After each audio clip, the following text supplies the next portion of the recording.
Hey there, this is Kevin Pascal, and you're tuning into the Hinted Neuron podcast.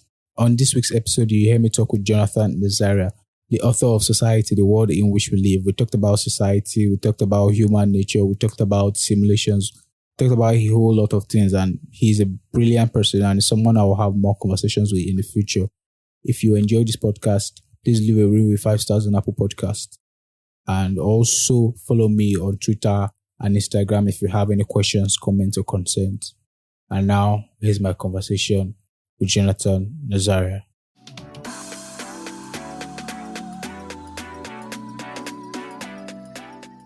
So I'm here with Jonathon Nazario. Thank you for coming on the podcast. Hey, it's been an honor. Thank you for inviting me on here. I've always wanted to be on a podcast, but I haven't had the opportunity yet. So this is going to be a great experience. What's our first topic for today? Yeah, so because you are a self-published author, and you mentioned you're 17 years old, and I know that not a lot of 17-year-olds are all around writing books at that age. So I think my first question would be, what inspired you to get started writing and publishing this book?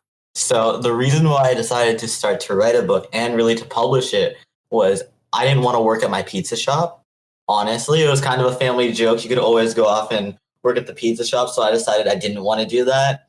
And a book just seemed like the easiest way to convey my message, since I could occasionally put words to paper in somewhat formed sentences. So I decided I have something in my head. Why not write it? Because not everything comes as easily to people because of how each brain works and how subjectivity works and general relativity all combined together. Yeah, I think that was really interesting. You said something about your message. What message are you trying to pass, though? What are the messages you are trying to get out to people? I want to convey the message, hopefully, not necessarily just of growth mindset, but the idea of that everything's a cycle, if you will, and that in that you're going to need to give up what you have to get what you want to get. But you can't have physically everything. There's always going to be a downside to something, no matter how hard you try to make everything an upside. There's always an equal force. What you mean is that, but as we are in this life, that we can't get anything. So it means if I'm striving for something, it means I have to drop something. Is that what you mean? Yeah, you have to give up something. So let's say I want to get more muscle. I would need to put time into the gym. If I want to do that, I also need to eat more. Let's say I want to go earn more money at a job. I would need to either work more hours or learn to work harder. So you're putting something down, which is essentially your time in most cases, to get something more out of it. And all that depends on your value inside your head, on whether you choose to give that up or whether you choose to keep your life the way it is. Yeah, that sounds really cool. And apart from that main point, apart from that concept, what other main thesis were you trying to pass along? This book isn't going to be like normal self-help books. It is a give what you get mindset, which is again promoting that same cycle. So I'm not going to say, here's your answer to life. I'm going to say, here's some ideas and here's some things that have happened in the past. What can you do with that and how can that influence you? It has it has poetry sections before each chapter to convey a sense of feeling and a sense of self within the read itself. So it doesn't feel like I'm talking to you, but more of talking with you and that person holding your shoulder that's like, we're going to get through this and you're going to get to where you need to go. Yeah, that sounds really interesting because I'm big on poetry too. So I just love the fact that you mentioned that you have these bits of poetry before every single chapter in the book.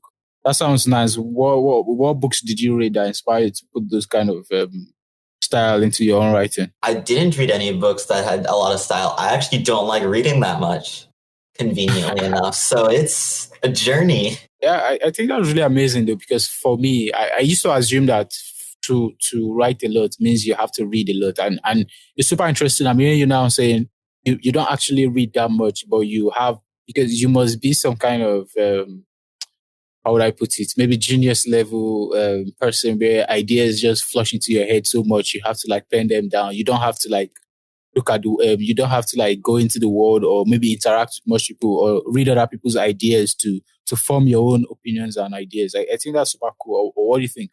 I don't think that's genius level. I think that would be me calling myself a little egomaniacal, but I would feel that it's some parts of level of observance. So when you look outside, what do you see? And you got to think about it from three different perspectives. And that's what's going to be in my second book. It's going to talk a lot about perspectives and how if I look at something from a child's point of view, what are they going to see? If I look at it from my point of view, what am I going to see? And if I look at it from the world's perspective, what am I going to see? And that's going to show you all the different consequences of your action. Yeah, that's some super cool idea too. But because I was actually about to ask you if you were working on any book presently. Are you? Yes, I am. It's going to be another book of the same genre. I'm keeping the same style, but I want it to go a little bit further. But if I may for a second, on my book, I do not have my name on the front cover, and I do not have the book's title on the side of it, on the bind. And it was intentional as I wanted to give a message for people that wanted to buy this. Someone would buy it out of the content and not necessarily based out of me as a person. Because I believe that you should purchase for quality and not for any other reason for the most part.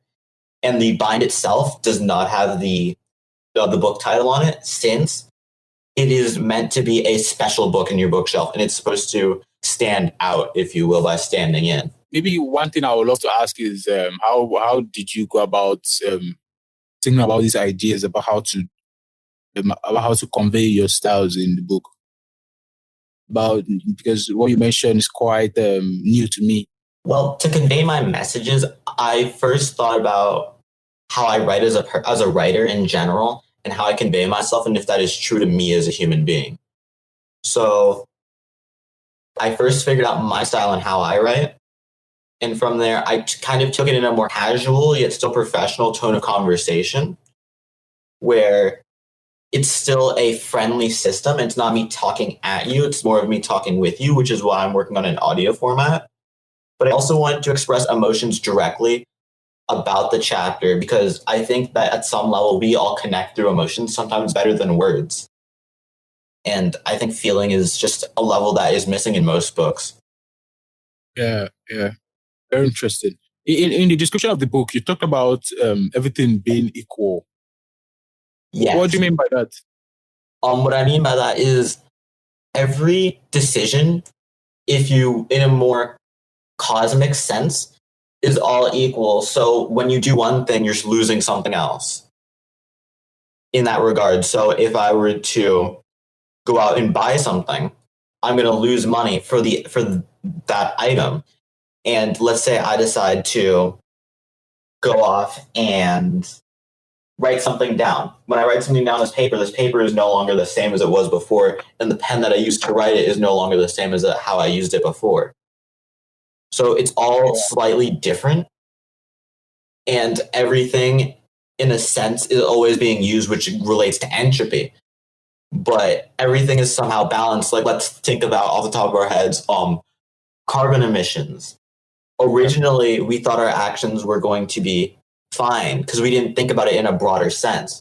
So when we got our technology increased and we looked at a broader scale and saw what it was doing to our environment and our atmosphere, we then decided to tone it down because we realized what we were doing to ourselves.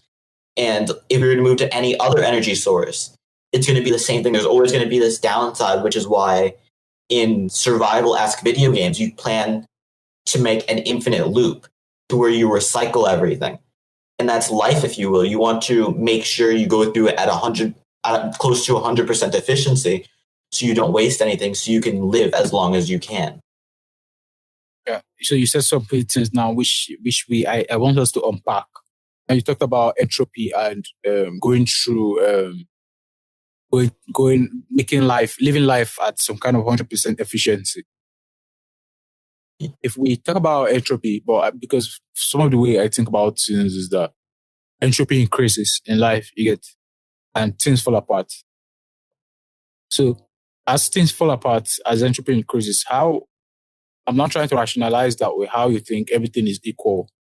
I thought about this too, and I realized that my answer was slightly different. And so it's, as we age, because entropy would happen as we're a child and as we grow to an adult. As we age, our scope of thinking changes. We stop thinking about ourselves psychologically, and we start expanding and thinking about other people and our actions and our effects on other people. And because we're looking at all these different factors, that's how things fall apart, because we're constantly trying to appeal to everyone, if you will. And that conflict is essentially a balancing act that's infinitely changing. Are you of the opinion that, like, to live maybe a better, because now you say we stop thinking about ourselves a lot. Would you think that we should live life more as people who think about ourselves a lot, or who think about others a lot more? I think we need to be more introspective as a group of people. I don't think it matters necessarily how we live our life, whether we live it more for other people or more for ourselves, since that's a choice that every person needs to make for themselves. But a key trend that I've noticed is that as people get older, they live less for themselves and more for others. So whether that be as a kid, you then go from a kid to an adult is when you start to enjoy others, enjoy their accomplishments. And then as you continue to a grandparent, you can't do too much anymore, but you live to see your kids and you live to see your grandkids. You said really interesting things there, and though I've not thought about it in the context of how you are thinking about it. Well, you are 17, and which is quite somehow young to a lot of people. What do you think that adults, as old people, adults don't know about growing young people? What do you think they misunderstand a lot about growing young people? I think a part of that is the phase of adjustment. So some of the childhoods are always going to be the same, but at some point, I think parents need to let their kid be a little more alone, if you will. Like, let them make their own choices and make their own decisions, and have them come to you as the parent to try to then get advice and then get help. Because sure, a parent can come and tell me anything, but if I personally do not respect my parent, I'm not going to follow it. And that's why kids act out in a way. So if they come to you with an idea like, hey, I want to do this, then they're already invested. So then all you need to do is support them, because their own motivations are always going to outlast any of the motivation that someone forces on you. And I think about it because I've thought about this in the sense that as a society, we tend to tone down kids. We don't listen to children. We tell them that we treat growing young people as if they're immature, or they don't think about the world by themselves, or they don't have opinions and ideas of their own. So people tend not to listen to children, and I don't know why. Maybe it's an effect of industrialization. We just see young people as people who don't have opinions, people who don't have clear ideas about the world, or how they should live their lives. But because for old people, or maybe mature people that might be listening, what advice do you have for them concerning that regard?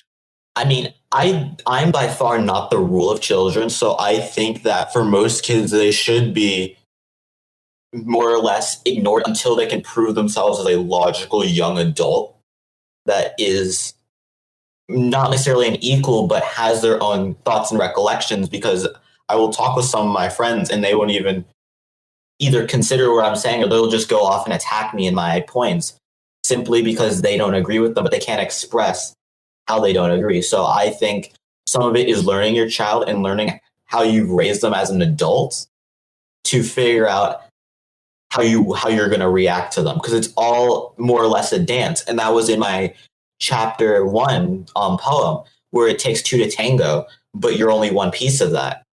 So you can always control your reaction, but some of it's just up to chance. I would definitely listen to this conversation again, because I want to unpack some of the things you are talking about are quite new to me, and I think I find them very interesting. But definitely, I want to get a sense of how you see the world.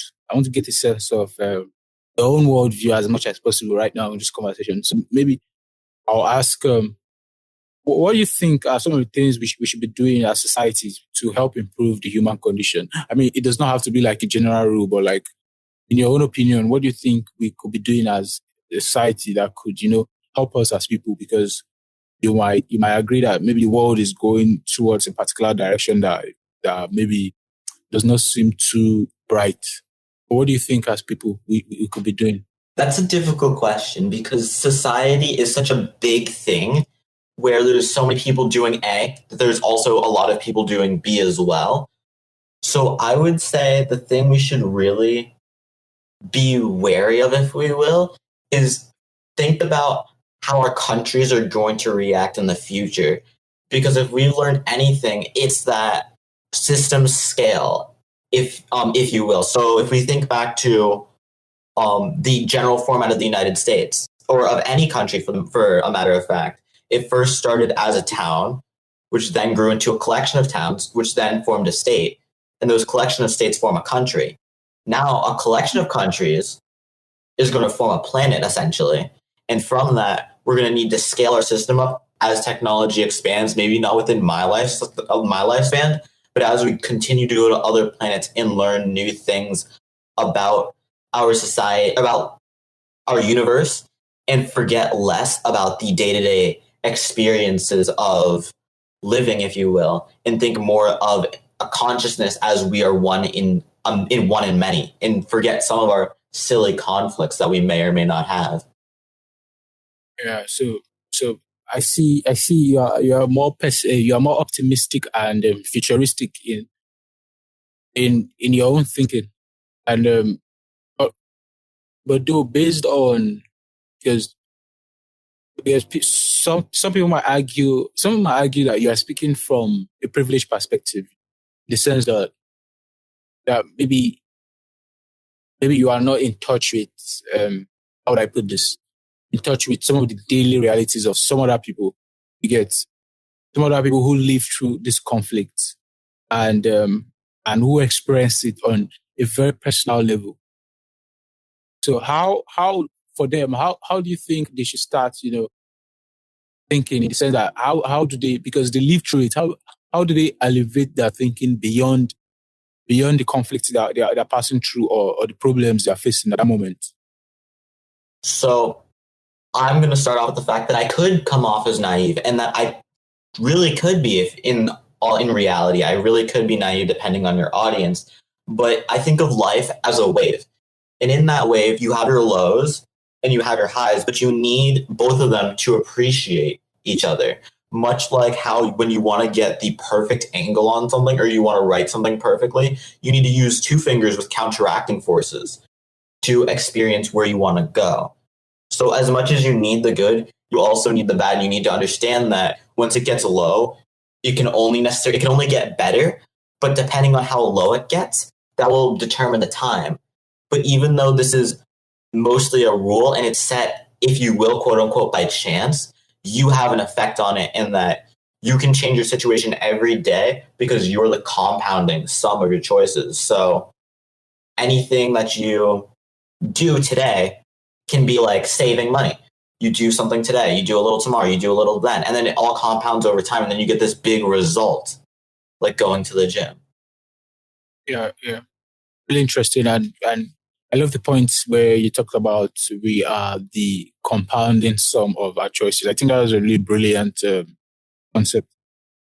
For human nature, because because you talked a lot, you talked a little about change.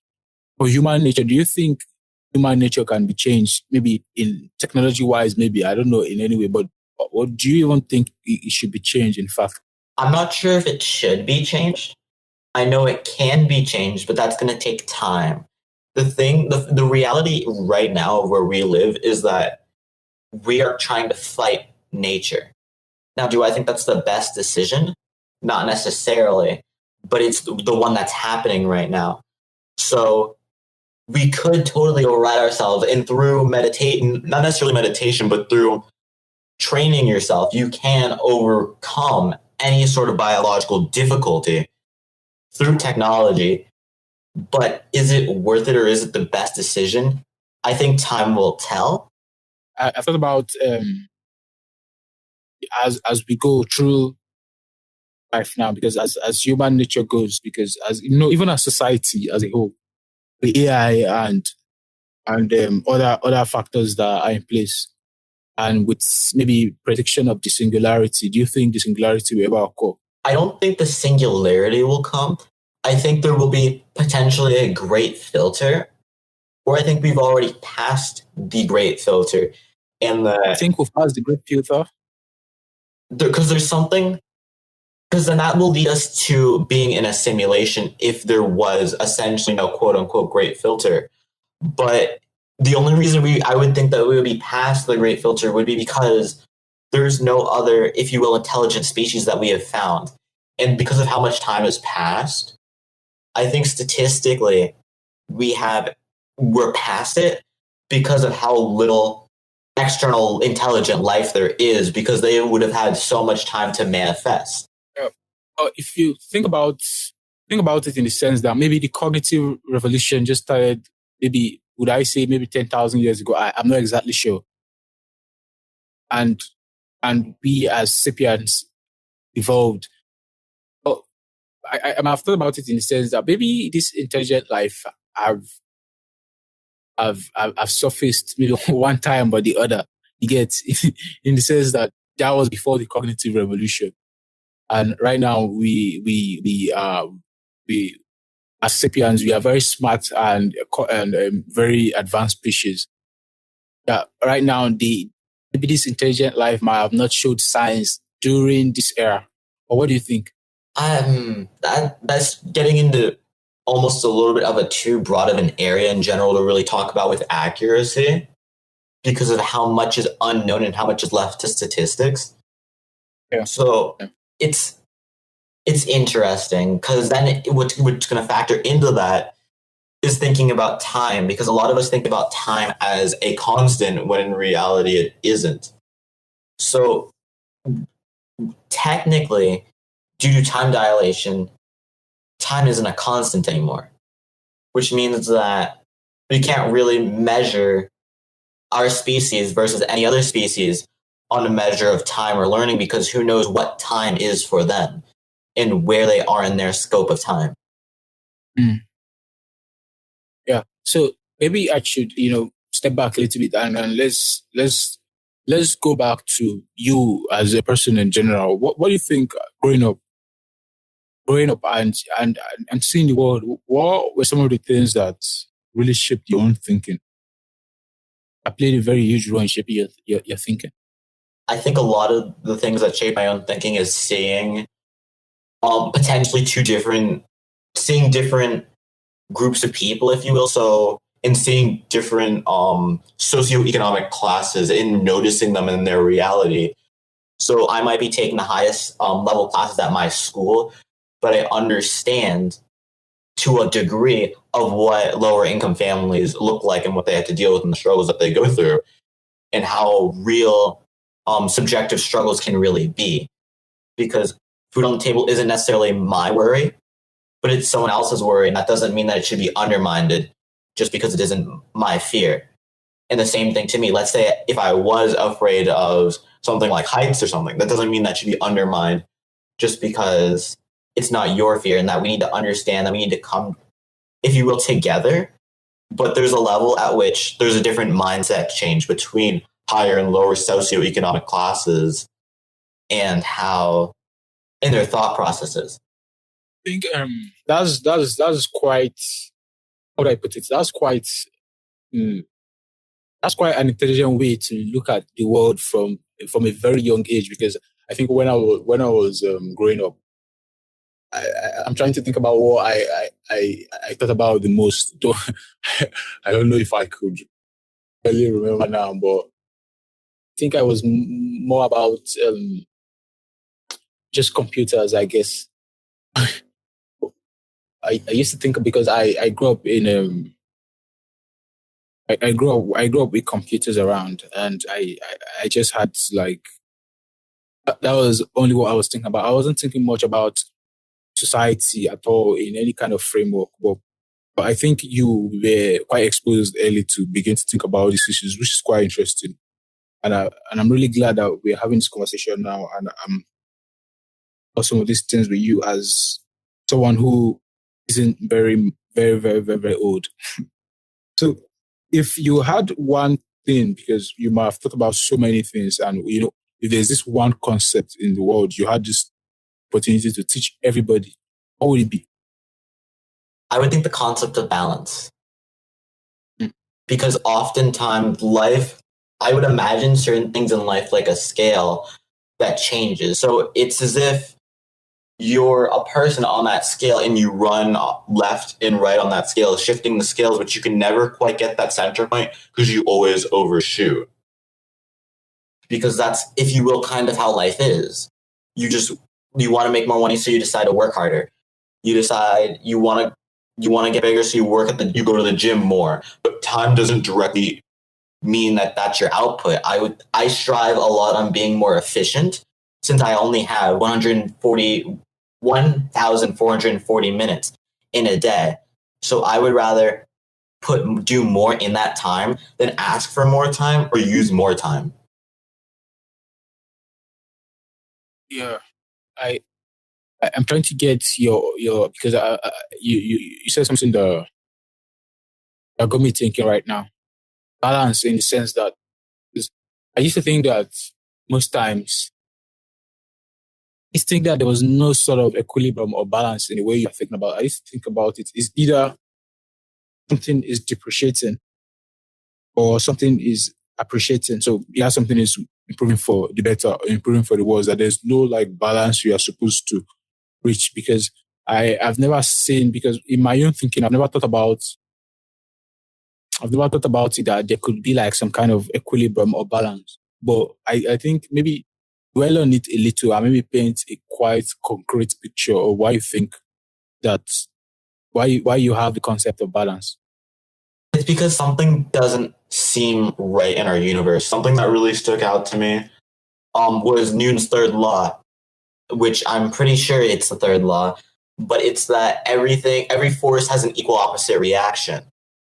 And if you think about that, you start to think about life in that type of a sense of this happens, so what is going to be the opposite reaction to that? And it makes you wonder for things based in nature. Now, the same thing is created within human beings, if you will, in society, but it's artificial. It's still there, but that's what leads me to believe we're in some form of a simulation, if you will, because everything's so ironically balanced. Now, maybe let me just pick on what you talked about simulation. I'll just pick on that one, and maybe we should just dwell on it for just a few minutes.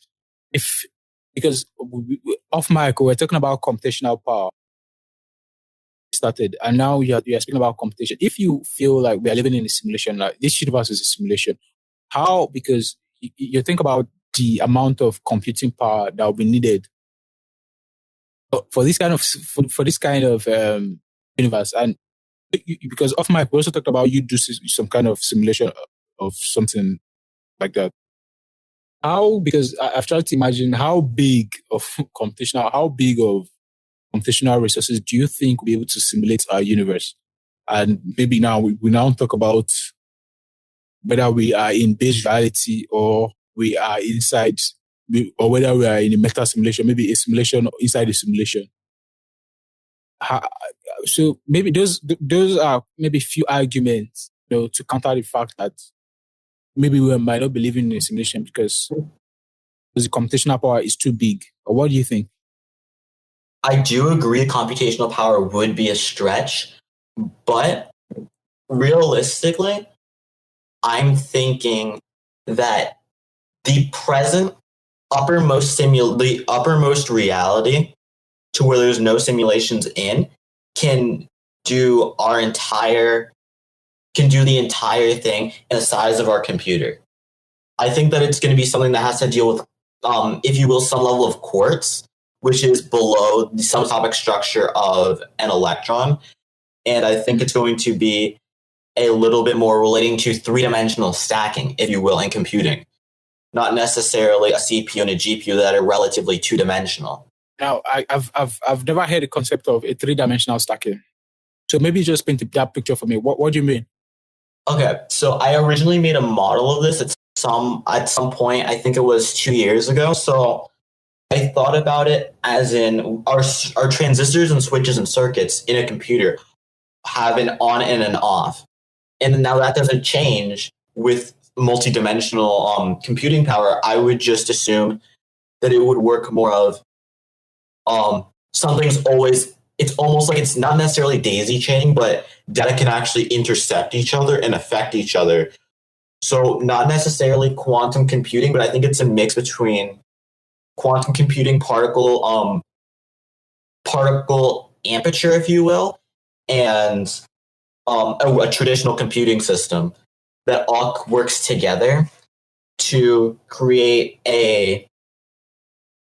almost an infinitely scalable level of computing power, equivalent to AMD's Infinity software right now with its Infinity Cache. Yeah. So that sounds plausible in the sense that it could make sense if we say that kind of power, the kind of computational power that's powering the universe in a simulation is sort of quantum mechanical. Yeah. And now when we think about the enormous possibilities of things that could happen in this universe, things happening on a quantum scale. So it might not be possible to run that on a classical computer. That makes sense in the sense that probably it could be a quantum computer of some sort. And though you feel like there are no extraterrestrial species, more intelligent species than our own species that could be running. But what do you think? You said that you don't believe that they might exist, but what do you think are maybe the people or species that are running this simulation? I think that they're going to be just like us. And that's going to be scary. I think they're going to be almost exactly like us, maybe a little bit more egomaniacal since they think they're above us, since we as a species think that we're above anything that's smaller than us. So it wouldn't make sense to simulate something that isn't themselves, if you will, if it on this big of a scale, unless they're in even something of a bigger scale, as in the universe is all a bunch of sub-districts that are combined together to build a bigger thing that we are not able to see yet, because of that's relates to another theory that I have. But I think it's going to be interesting if we ever were to meet or find the species relating to a simulation. But at the same time, the computing power required for it, I think, would be oftentimes a lot less, because simulations only simulate when they have to change something, or else it's just a regular template. So what you're saying is that because for like that the last thing you said about simulations only simulating when they have to change something. So you don't believe that the universe is changing every second or every minute? I think that if we go through the simulation route, I think that it's almost predefined and someone's just going through and changing maybe one variable or one digit just to see what will happen. Because if you create a simulation on your computer right now, and let's say you have a glass of water, if you just open it, it's not going to do anything.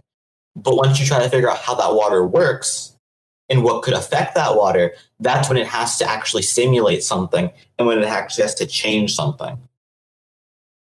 Yeah, he said something that really relates to. There's this small thing I shared with some of my friends the other day. I don't know if you want to hear it. It kind of relates to what you just pointed out about how I was talking about about a creator, a creator and his relation with the universe and how he relates.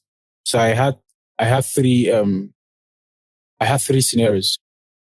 I'd be interested. Let's hear this. Yeah. So now you have the first one was like a universe and a creator. Now a creator created the universe and just left it to be. You get, and he never interacted with it anymore. He just left it. You get to maybe sort of, you might have heard of cellular automata or something. So he just left it to move on its own, to thrive on its own. Yeah, I think the world is thrive. He just left the universe to thrive on its own after creating it. Now the second scenario was the creator created the universe, but only at few points in time, just change one or two things. So it interacts with the universe. Unlike the first scenario where there was no interaction, it just created it and there was no interaction. Second scenario, the creator interacts and, at one point in time, but rarely though, just one or two things and see what happens. While in the third scenario, a creator always monitoring the state of the universe and always changing things and changing variables and all sorts of things. So it was really interesting when I shared it. What do you think is the more likely scenario of the universe and its states with the maybe creator or controller of the simulation? I do think I think all three of them are possible.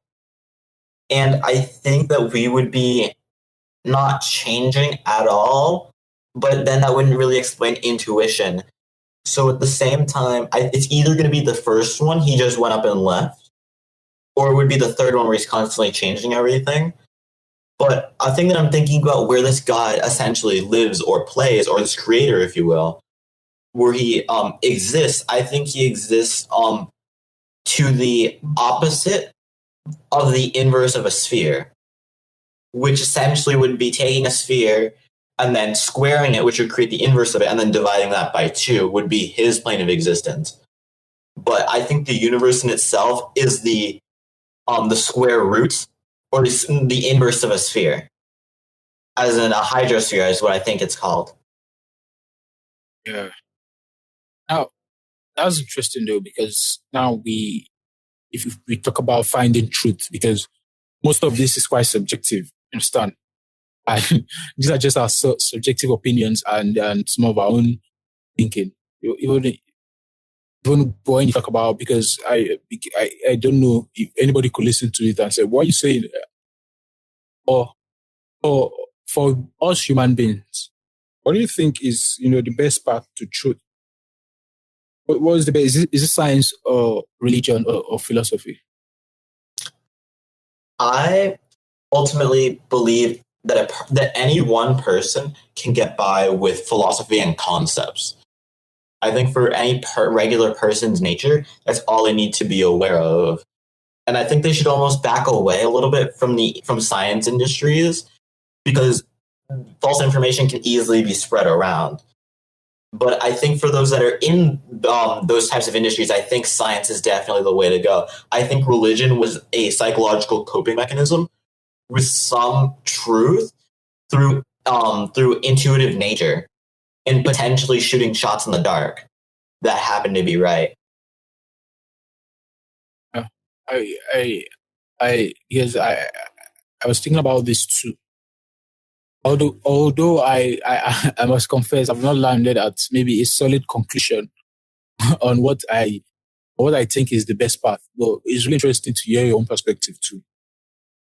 Now, because if you go back to your own concepts, because your own concepts of everything being equal, you believe now. Now I'm talking about equal. Now maybe not in the sense you were talking about equalness, equality. Maybe like let me think about equality in a societal framework. Do you think hierarchies are important? I do think hierarchies are important because some people are not meant to do certain jobs. At the end of the day, that's just it. They can try really hard. But if there's someone that's naturally predisposed to being better at it and they're willing to work just as hard, you might as well go with that person overall, even though they're technically going to cost more money according to equality and balance mechanisms, which would essentially be true. I think I share that same opinion, but because I used to be careful about talking about it because it offends a lot of people. You get it offends a lot of people that you say that hierarchies are quite important for successful human communities. People don't believe that, and I find it quite surprising though, because what do you think might cause this denial in people? Why? Because if you look at societal framework and you look at hierarchy, because even if you look at anything in nature, almost everything in nature exist in hierarchies. Why do you think human beings could be different? I think it's just this egoistic part of human nature that tries to, feel quite superior over every single thing. But I don't know. Do you share that same perspective too? That plays a factor in it, but I think it has to do with how we were raised. Because all of our friends, when we were in a group, right? Let's say all of our friends, we all were equal and we had a voice. We did things like voting when we were in groups. We did things that were anti-hierarchical.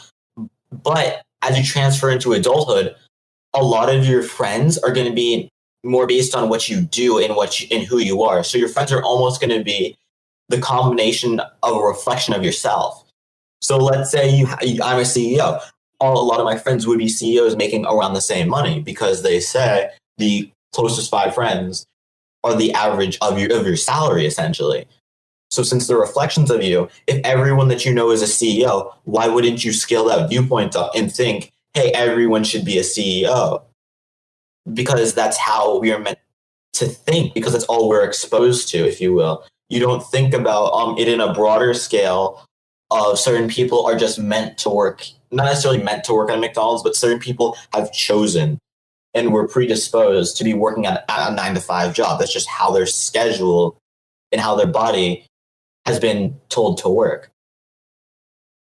Yeah, you said some really interesting things. I think I agree with most of what you said there.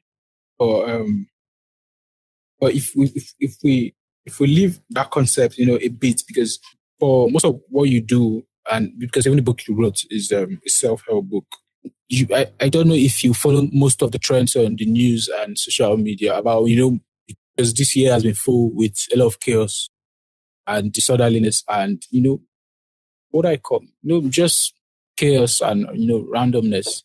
In your own perspective, because maybe you might have had time to sit down and think, what do you think could help people as societies, as communities, as people? What do you think people could be doing, to bring peace, to bring order, in a sense that we could be more cooperative and could be more loving towards one another? I think it's to understand that, again, everyone, if you will, has equal struggles, even if it might not appear that way. Everyone is dealing with something during this time, and that even with all that we're dealing with, we need to understand to include others and to be open-minded with others, and not necessarily entire balance principle, but that there's not necessarily have to be a reason for why this is happening, but this was an action that happened. Now we need to work and figure out why, and not necessarily how to prevent, but how do we collectively live with it, and how do we put it to rest in our minds? Because I think it's the mental concept that we first need to break to then get into the actual root problem. What I thought about was, if it was like a technological thing, though. What if we were living, because if you think about virtual reality and the virtual world, if we existed in the virtual world, I think most of these problems could be lessened and people would love each other more, because in a virtual world, there seems to be, would I say, infinitely more possibilities, or, just this kind of boundless freedom in a virtual world, and there are no constraints. So maybe some of the problems we face as people are due to constraints and just boundaries. What do you think? Would you say my own thinking is correct about, if we lived in a virtual world, maybe people would be more loving towards each other? I think a virtual world would have some immediate benefits, but as people age, we would get desensitized towards that thing, and I think it would ultimately spark negativity and not necessarily resentment, but it would just spark some form of toxicity. It's hard to explain it, but it's almost like the culture of an online video game. You get on, and at the beginning, at launch, it's all great for the most part. You're all enjoying it. It's all amazing. But as you start to put hundreds, if not thousands of hours into it, you start to, you and everyone else that's played it, it starts to see the bad in it because of just how desensitized you are to all the fun, because of how our brain naturally works to desensitize ourselves to necessarily everything that we're exposed to pretty often. So if we were to think about the shirt that we're wearing now, we weren't thinking about the feeling of it because our brain desensitized us to the feeling of our clothes. But now once I bring attention to it, we can feel it. And that's the same way with a lot of things. And it brings that uncomfortable feeling when we feel our clothes or when we think about breathing, because it's just something in our biological makeup that just feels uncomfortable. Yeah, I think because our brain is sort of this filter, and it tries to filter out a lot of what it's already used to. So maybe at a point, we could just get used to that thing which was new. And as time goes, we could, our brain just filters much of the details in which we used to find interesting, and it becomes something that isn't really intriguing anymore. Though I think this conversation is going well, though, but I think I have, let me ask you two more questions before I put you on the spotlight to say anything. What do you think is like one of the biggest questions we could be asking now as people? What do you think is one of the biggest questions we could be asking as species? What is the negative impact of every action I make? I think that's going to be, even though that seems really pessimistic, I think that's going to be how we're going to learn about our universe and such. It's through the things that we think are really good right now until we expand our viewpoint, our perspective to see the bad that it can be doing. Yeah, really interesting, because do you sort of like this, what I put it, maybe some kind of introspection in the sense that you're trying to check every single thing you do to like figure out what could go wrong. Yeah, but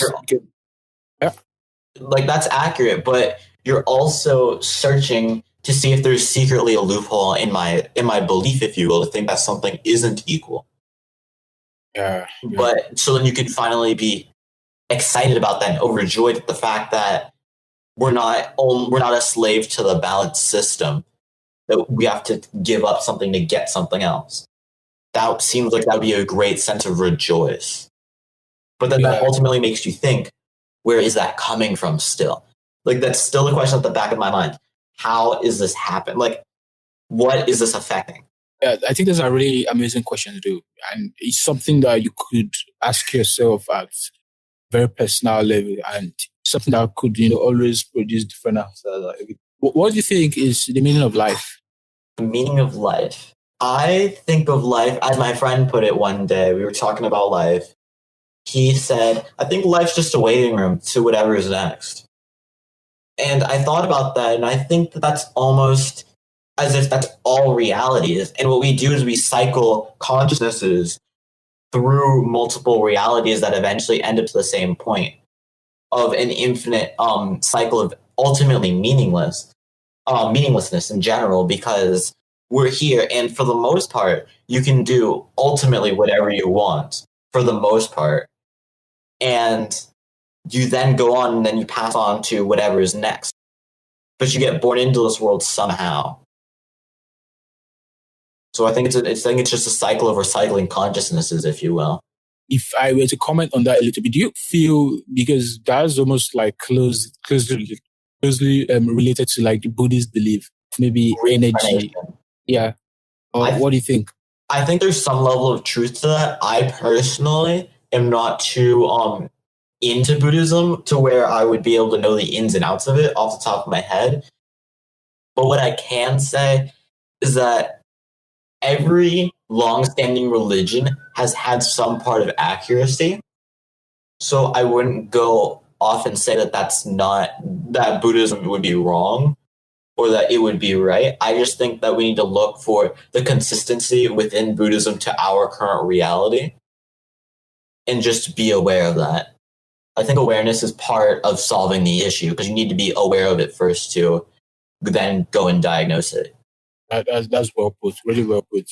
So right now, I will put you on spotlight for 1 minute. You talk about where people could find you, anything you want to say to my audience, anything at all, and about yourself, any kind of advice you have for them. Okay, so assuming that 1 minute has already started, my book is called Society, the World in Which We Live. I think it's a good read. My editor thought it was a good read. And everyone I know that has read it has thought it's been a really good read. So if that helps, great. You guys can follow me on Instagram if you guys would like. It is at Jonathon.Nazario. I have a website set up, and I will be hoping to bring new and interesting projects and hopefully working with this podcast again. And I ultimately want to further spread my message before anything else. But I don't necessarily want to be known as an author in the future. I want to be distant from that because I don't want people to buy something because of my name, but rather what I have to say. So I do hope that this conversation has at least enlightened some of you and that I have come off as a professional image, even with my age hindering me, as that's always going to be at the back of your mind as a person, since you can't ignore certain biological tendencies and you can only override so much of what society has told you, that age equals wisdom, but it should be the quality of time spent. And the quality at which you learned should equal wisdom in itself. So I hope I was able to enlighten you in some way. Yeah, that's really, really interesting. I had a good time sitting down with you having the discussion, and I do hope we find another time to sit down and have even more discussions, Jonathon. Of course, that would be amazing.